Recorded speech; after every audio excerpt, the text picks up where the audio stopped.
Big Boss season 9ல இப்ப ரீசெண்டா red card வாங்கிட்டு வெளில வந்திருக்கக்கூடிய விஜே பாரு, அவங்களோட ரெட் கார்டு எவிக்ஷன பத்தியும், குறிப்பா அவங்களுக்கு வரக்கூடிய ஆதரவான கருத்துக்கள பத்தியும் எமோஷனலா பல விஷயங்கள ஷேர் பண்ணியிருக்காங்க. பிக் பாஸ் சீசன் 9ல ஒரு ஸ்ட்ராங்கான கண்டஸ்டன்ட், கண்டிப்பா ஃபினாலே மேடை வரைக்கும் போவாங்கன்னு எதிர்பார்த்த ஒரு போட்டியாளர் தான் விஜே பாரு.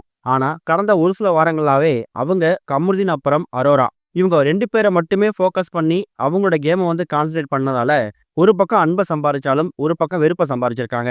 பாரு த கேமர் அப்படிங்கிற அளவுக்கு எக்கச்சக்கமான டேக்லாம் கூட சோசியல் மீடியா ட்ரெண்ட் ஆயிட்டு இருக்கும். அப்படிப்பட்ட பாருவுக்கு எங்க டைவர்ஷன் ஆகுச்சு அப்படிங்கிறது தான் ஒரு மிகப்பெரிய ஏமாற்றமே. அதுலயும் இந்த கார் டாஸ்க்ல சாண்ட்ரா கிட்ட அவங்க நடந்துக்கிட்ட விதம் தப்பா தான் இருந்துச்சு. அவங்க சாண்ட்ரா ட்ரிகர் பண்ற மாரி பேசுனாங்க அப்படிங்கிறதுக்காக, தன்னோட காலால அவங்கள புஷ் பண்ணி கீழ தள்ளிவிட்ட விஷயத்துல கண்டிப்பா பாரு ஃபேன்ஸுக்கு மட்டும் இல்ல, ஒட்டுமொத்த பிபி ஃபேன்ஸுக்குமே ஒரு மிகப்பெரிய ஏமாற்றம் தான். இந்த நிலையில எவிக்ட் ஆகி வெளில வந்திருக்கக்கூடிய பாருவுக்கு ஒரு பக்கம் எக்கச்சக்கமான எதிர்மறை கருத்துக்கள் வந்துட்டு இருந்தாலும், இன்னொரு பக்கம் பல பாசிட்டிவான கருத்துக்கள் வந்துட்டு இருக்கு. நீங்க ஆரம்பத்துல இருந்தே விளையாண்ட மாரி இந்த கேம ஃபோக்கஸ் பண்ணி விளையாண்டுருந்தீங்கன்னா, நீங்க டிக்கெட் ஃபினால்ல வின் பண்ணாலும் பண்ணாட்டியும் டாப் 5ல ஒரு ஆளா உள்ள போயிருப்பீங்க. மக்கள் தொடர்ந்து உங்களுக்கு ஓட் போட்டுட்டு இருந்தாங்க. நீங்க அவங்கள ஏமாத்திட்டீங்க. எதுக்காக அப்படி பண்ணீங்க? உங்களோட லவ்வா இருக்கட்டும், மோர் தென் ஃப்ரெண்ட் ஃபீலிங்கா இருக்கட்டும், இது எல்லாத்தையுமே நீங்க வெளில பார்த்துருக்கலாம்ல அப்படிங்கிற மாதிரி பல ஆதரவான கருத்துக்கள் வந்துட்டு இருக்கு. இன்னொரு பக்கம் சாண்ட்ரா அப்புறம் பாரு இவங்க 2 பேருமே போன வாரத்துக்கு முந்தின வாரம் ரொம்ப க்ளோஸா இருந்தாங்க. கனி எவிக்ட் ஆகும்போது சாண்ட்ரா சேவ் ஆயிட்டாங்க அப்படிங்கும்போது பார்வதி ரொம்ப சந்தோஷப்பட்டாங்க. ஆனா அதுக்கு அடுத்த வாரமே கமருதீனுக்கும் சாண்ட்ராவுக்கும் ஒத்து போகல. சாண்ட்ராவும் கமருதீனும் மோதிக்கிறாங்க அப்படிங்கிறதுக்காக பார்வதி ஏதோ ஒரு இடத்துல கமருதீனுக்கு சப்போர்ட் பண்ணிட்டு சாண்ட்ராவை எதுக்க ஆரம்பிச்சிட்டாங்க அப்படிங்கிறது தெரியுது.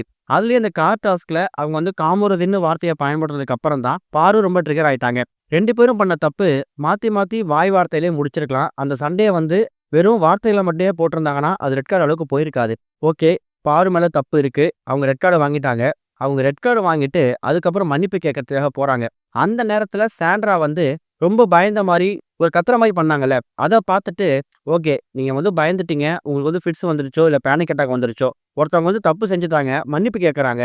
அவங்க மன்னிப்பு கேட்டு திரும்ப வீட்டுக்குள்ள இருக்க போறதில்ல. அவங்க வெளில தான் போக போறாங்க. அவங்களுக்கான பனிஷ்மென்ட் கொடுக்கப்பட்டுருச்சு. அவங்கள பார்த்துட்டு அவங்க ஏதோ ஒரு பேய் பிசாசு மாதிரி எதுக்காக நீங்க இந்த அளவுக்கு பயப்படணும்? அதே மாதிரி அந்த டாஸ்க் முடிஞ்சு கமருதீன் வீட்டுக்குள்ள வருவார்ல. அப்ப சூப்பர் ரிலாக்ஸ் ரூம்ல தான் சாண்ட்ரா படுத்திருப்பாங்க. அப்ப அவர பார்த்துட்டு பயங்கரமா அலறுவாங்க. பாரு வரும்போது ரெஸ்ட் ரூம்குள்ள ஓடுவாங்க. இந்த மாரி விஷயங்கள்லாம் சாண்ட்ரா கொஞ்சம் எக்ஸ்ட்ராவா பண்றாங்களா? அப்படிங்கிறது தான் அவங்க மேல சந்தேகத்த ஏற்படுத்தி இருந்துச்சு. உண்மையாவே சாண்ட்ராவுக்கு ஹெல்த் இஷ்யூல அது மாரி விஷயங்கள் இருந்து, கமருதீனையும் பாருவையும் பார்க்கும்போது அவங்க பயப்படுறாங்க அப்படின்னா, அது நம்ம குறை சொல்லவே முடியாது. அது சாண்ட்ராவோட நேச்சரா கூட இருக்கலாம். ஆனா ஏதோ ஒரு இடத்துல அது ஓவர் டூயிங்கா போகுது. பார்வதி, கமருதீன பார்த்தாலே அவங்களுக்கு கொலை நடக்கிற மாரி அவங்க பண்றாங்க. அவங்க ஒரு மாரி ஷிவரிங் ஆகுறாங்க. பயங்கரமா கத்தி கூச்சல் போடுறாங்க அப்படிங்கும்போது, அவங்க நடிக்கிறாங்களா? அப்படிங்கிற கேள்வியை ஏற்படுத்தியிருக்குது.